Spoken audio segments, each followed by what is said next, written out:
Hello and welcome to Thrive Anyway, bite-sized shortcuts and resources for life and business. My name is Fran Asaro.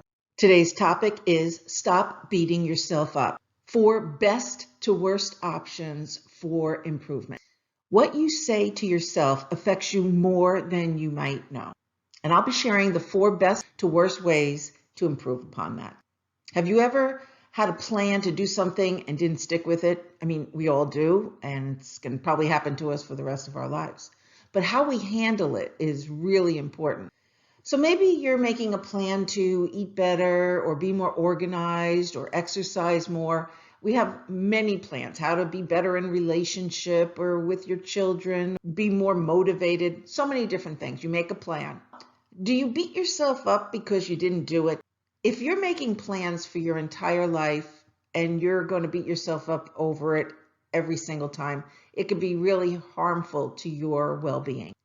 So the very act of beating yourself up is often worse than not doing what you plan. Let me show you how that works. First, you create the plan. And then, in the case of, let's say, sticking to a food plan, you know what you want to do, you do it, and you feel good about it. That's one way to respond. Another way is you know what you want to do, you do it, but you do it begrudgingly.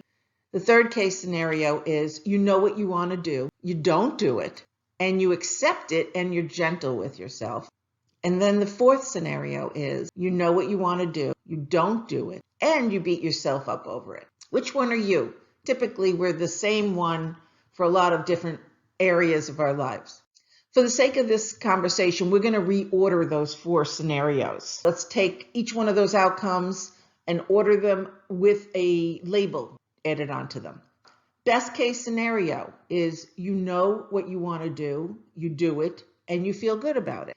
The second best, or a good case scenario, is you know what you want to do, you don't do it, but you accept it and are gentle with yourself. That is the second best way to manage all of your plans. Whether you do them or don't, it's how you respond to them. What's a fair case scenario would be you know what you want to do, you do it, but you do it begrudgingly. It's good to get something done that you know you should do, whether it's for your health or some good outcome. But if you're going to do it begrudgingly, it's something that weighs on you and it doesn't always feel good. So it's not necessarily the best scenario, which many people think it is. And then, of course, the worst case scenario, which is the one that I see the most in working with people, is you know what you want to do, you don't do it, and you beat yourself up over it. If you had a choice of which one of these to choose, hopefully you would be choosing the best case scenario, or at least the second one, which is the good case scenario. The thing is, you have a choice and you have these 4 options on how to interpret your outcome, and you get to choose over and over again. So you get to choose the best case scenario because of your well-being, because you do care about yourself. And if you're always doing what's fair or worst, then you're being hard on yourself, which is the least healthiest way.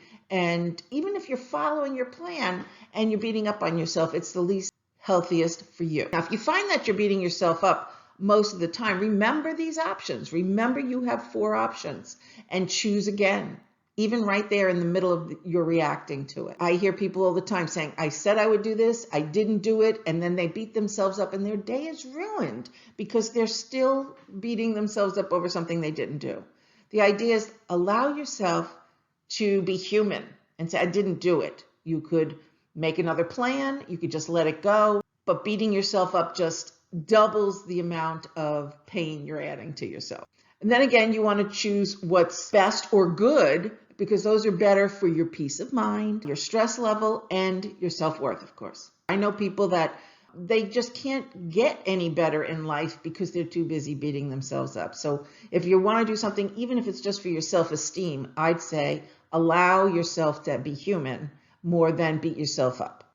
Okay, that's the end of Stop Beating Yourself Up and the 4 best to worst options for improvement.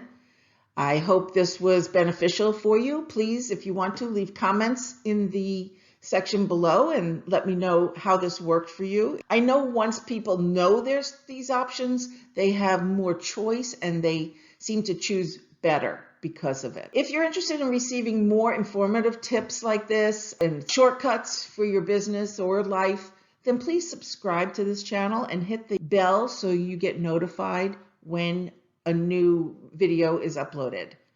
Also, I love likes and comments. I try to respond to everybody, so feel free to participate. Thank you again. My name is Fran Asaro, and these are shortcuts and resources for life and business. You go out and have a great day.